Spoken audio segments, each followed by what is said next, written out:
BBC Hooniverse.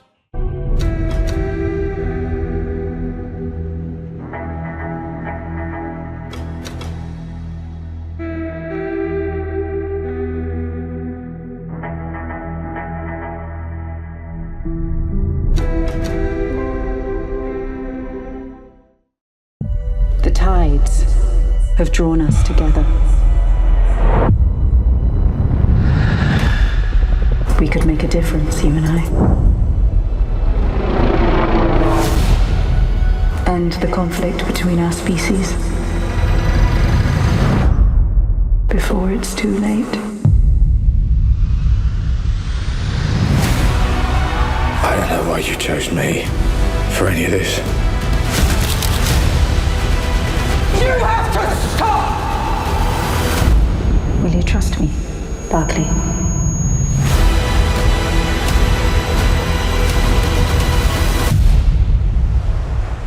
Yesterday, we saw our first trailer for the brand new Doctor Who spin-off, the war between the land and the sea.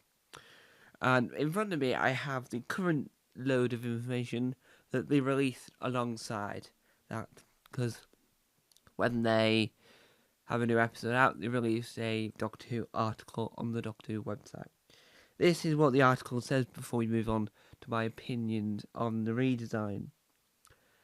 Get your first look at the next chapter in the Whoniverse.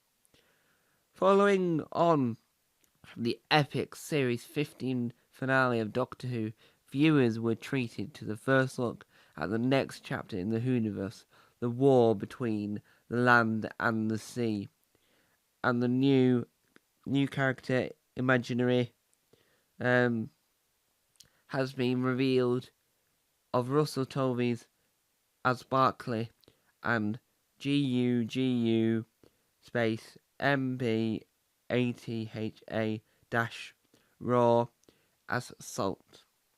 And then we obviously have our first look trailer thing.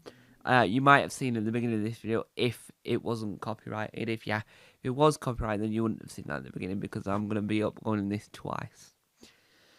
The five-part series also stars previously announced cast members Gemma Redgrave, Alexander Drivin, spelled Devrient, Ruth Madeley, Colin McFarlane, Adrian Lucas, Patrick Baldwin, and Francis, spelled Francesca, space Corney, Melmac, and Vincent Franklin. Additional guest stars who can be spotted in the trailer are Wheelie Hammond, spelled Waleed. We've got Hammond, spelled Hammad, comma Lestyn,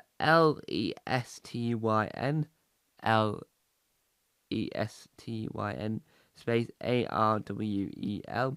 The reason why I'm spelling these out is because I don't want to mispronounce them, so I just want to make sure that you can pronounce them yourself without me butchering them horrendously. We've got Hannah Donaldson, Manpreet, Manpreet,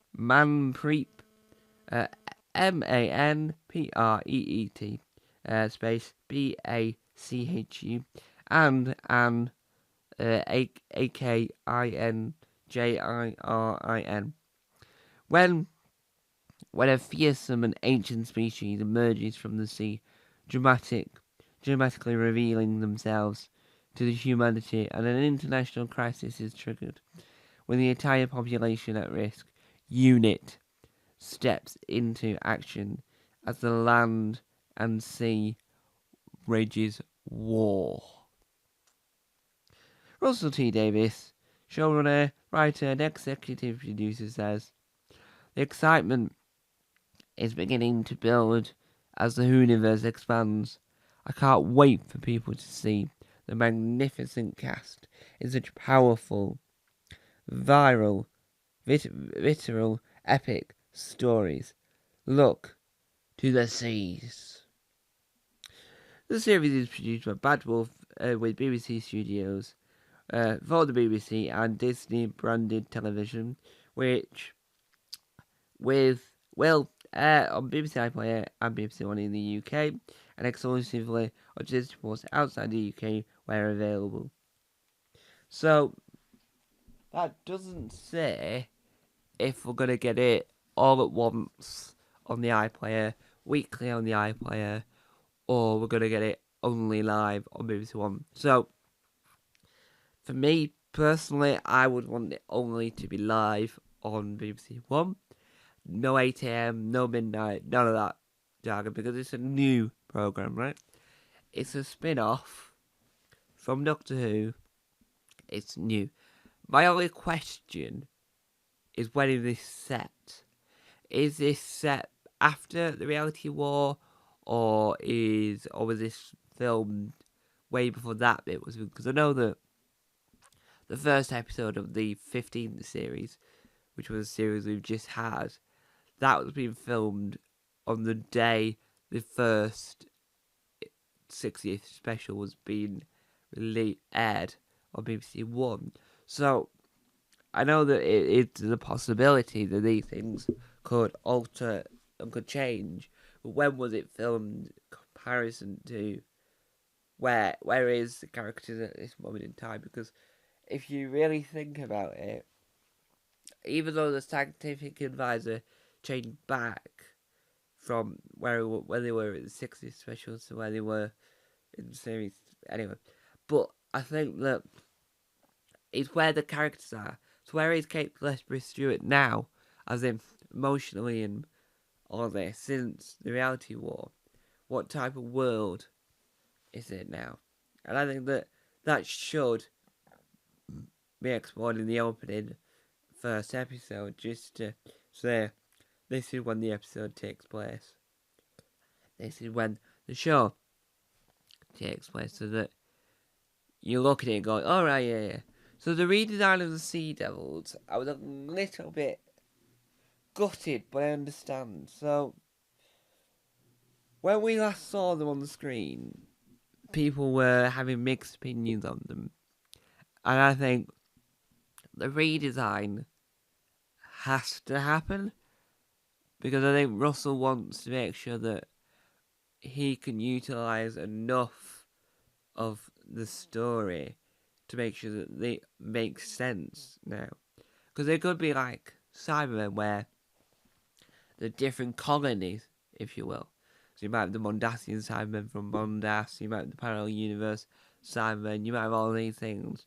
But none of them are the Cybermen, they're different iterations of the Cybermen. So I think that what they could explain is that each set of Sea Devils are a different colony. So the one that Jodie met would a different colony to the ones that John Pertwee met. So I think that would be both brilliant, both funny, and it would sort of get away with the whole, oh yes, they look different, and that's the whole point. They're supposed to look different, and I don't blame them. I personally don't blame them for redesigning them, because I'm not going to be jumping on any bandwagon anytime soon, but there was a lot of negativity around Legend of the Sea Devils when that episode came out. I mean, there is some moments that seem, when you add some cartoon music on it, you go, it's not the finest hour of the decision of, yeah, we'll stick with that. We're not going to let people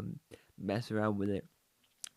But if you really have to think about it, I think it's exciting.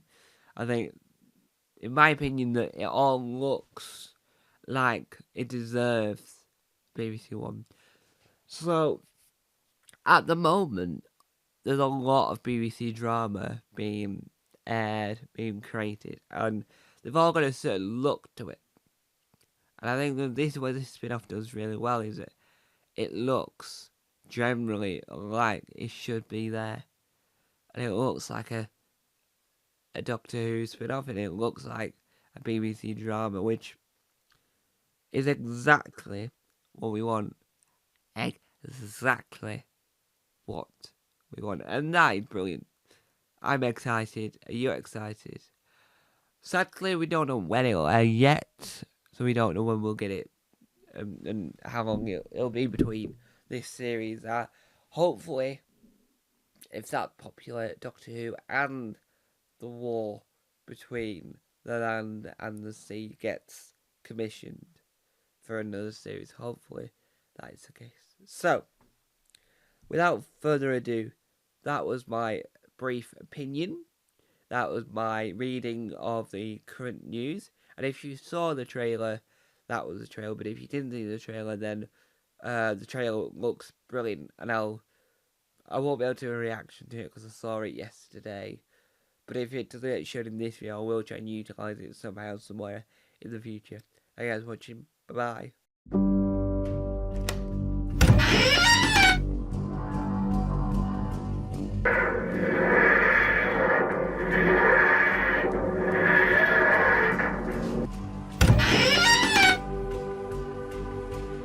Don't forget to subscribe to the official Tom Mason YouTube channel.